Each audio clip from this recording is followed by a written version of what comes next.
প্রিয় বন্ধুরা, কেমন আছেন? আশা রাখি ভালো।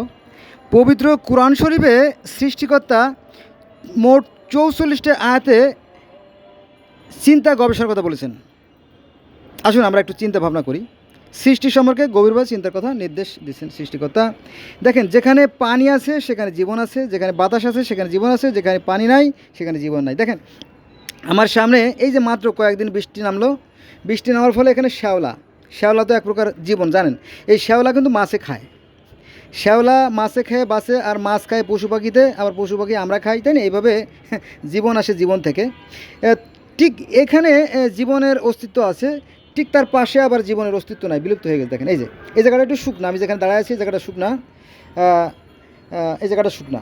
দেখেন, এখানে শ্যাওলা জমছে, প্রচুর পরিমাণে শ্যাওলা জমছে, এখানে প্রচুর শ্যাওলা আছে। আর এই শ্যাওলার ভিতরে এক প্রকার ইসের মতো, কৃমির মতো, অর্থাৎ কেঁচোর মতো এক প্রকার ছোটো ছোটো পোকা তৈরি হয়। তারপরে আরও আছে এখানে তেলা পোকা, তারপরে আপনার বিভিন্ন ধরনের উল্লা ঢেল্লা, মৌমাছি, ফড়িং, পিঁপড়ে, কত যে প্রাণী। এটা আমি এখন তো সন্দেহ হয়ে গেছে, আজান দিল।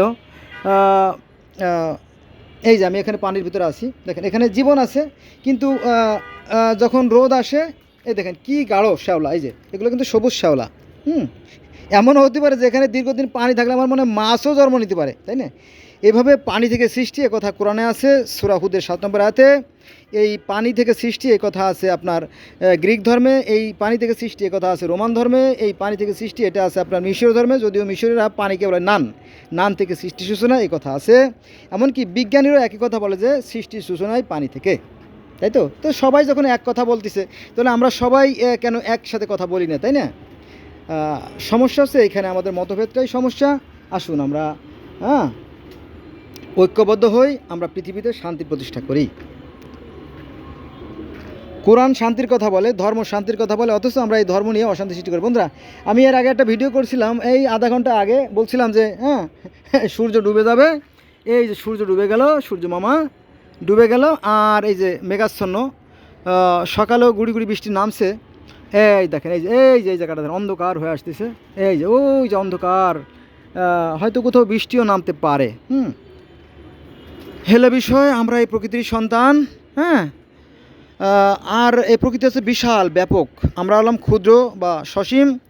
এই সসীমের পক্ষে সেই অসীমের নাগাল পাওয়াটা সত্যি দুরূহ ব্যাপার। এই সব সৃষ্টি অনাত্মক সৃষ্টি নয়। এটা হচ্ছে লেবু গাছ, তারপরে উস্তে গাছ, এরপরে আপনার লাউ গাছ, কুমড়ো গাছ, পেয়ারা গাছ, পেঁপে গাছ, লেবু গাছ, তাই না? এখানে যত রকম সৃষ্টি আছে সব কিছু পানি থেকে। পানি যখন থাকবে না তখন সৃষ্টি থেমে যাবে। অর্থাৎ সৃষ্টিগুলো এভাবে হয় যে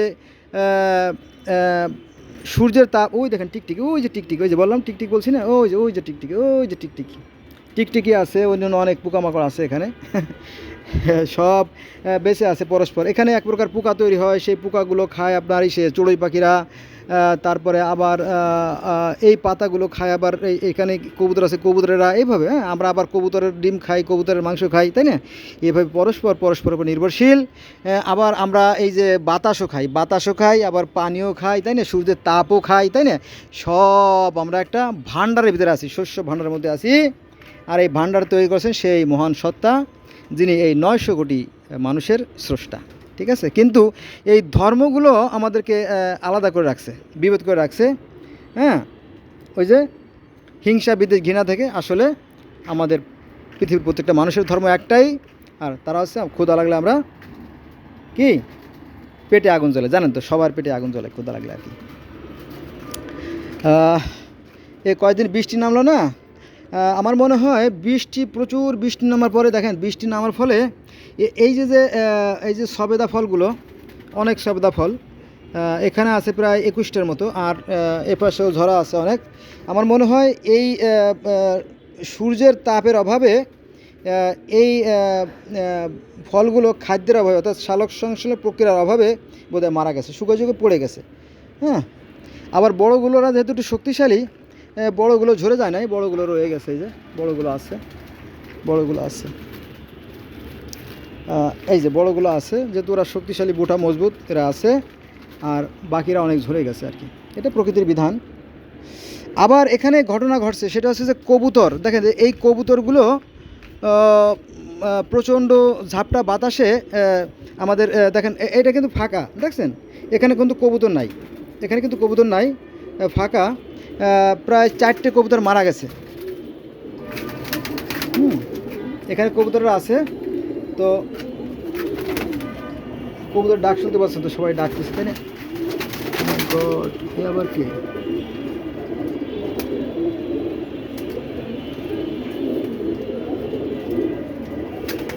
যাক, তো 4টে কবুতর মারা গেছে এই বৃষ্টির কারণে। দেখেন বেশি বৃষ্টিতে ওরা ভিজে গেছে, ভিজে এখান থেকে বাতাসের প্রবাহের ফলে ওরা ঠান্ডা লেগে মারা গেছে। তো এই আমরা আসলে প্রকৃতির উপর নির্ভরশীল। আমিও তো মারা যেতে পারি। আমি এই যে ফাঁকা জায়গায় দাঁড়িয়ে আছি না, মনে হচ্ছে ঠাস করে একটা বজ্রপাত ঘটলো, আমি মারা গেলাম, আমার কথা বন্ধ হয়ে গেলো, তাই না? তো আসলে আমরা সবাই প্রকৃতির অধীন, প্রকৃতির বাইরে আমরা কেউ নই। হ্যাঁ, তো প্রকৃতি সম্বন্ধে আমাদের চিন্তা ভাবনা করা দরকার। যারা চিন্তা করছে তারাই সফল হয়েছে পৃথিবীতে, যারাই চিন্তা করছে। এই যে বিজ্ঞানীরা মনে করেন যে বিজ্ঞানী, পৃথিবীতে যত বিজ্ঞানী আছে কেউ বলে না যে আমরা চাঁদ সৃষ্টি করছি, আমরা পৃথিবী সৃষ্টি করছি, আমরা সূর্য সৃষ্টি করছি, আমরা বাতাস সৃষ্টি করছি, আমরা পানি সৃষ্টি, কেউ বলে না। তো তারা কী বলে? বলে যে আমরা বিমান সৃষ্টি করছি, আমরা ক্যামেরা সৃষ্টি করছি, আমরা মোবাইল সৃষ্টি করছি, আমরা মোটরসাইকেল তৈরি করছি, আমরা ইঞ্জিন তৈরি করছি, আমরা রেফ্রিজারেটর তৈরি করছি, এই আমরা কলেরার ভ্যাকসিন তৈরি করছি, আমরা ডায়রিয়ার স্যালাইন তৈরি করছি, আমরা হার্ট দুর্বল হয়ে গেলে আমরা পেসমেকার তৈরি করছি। এই তারা সৃষ্টি করছে, তাই তারা বলে। আর এগুলো সব সৃষ্টির মূলে হচ্ছে সেই সৃষ্টিকর্তা প্রদত্ত জ্ঞান।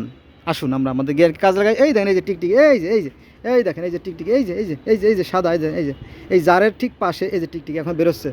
ওই যে এখন সন্ধ্যার সময় তো পোকারা ঘরে ফিরবে, ওরা খাবে। এই যে চলেন কতটুকু দেখা যায়, ওরা খুব চালাক। এই দেখেন, ওই দেখেন, এই যে পলাই গেল। তো এখানে অনেক প্রাণী আছে। এই যে জারগুলো আছে, এই জারের তলে অসংখ্য আপনার আছে, কি জানি, ইঁদুর আছে।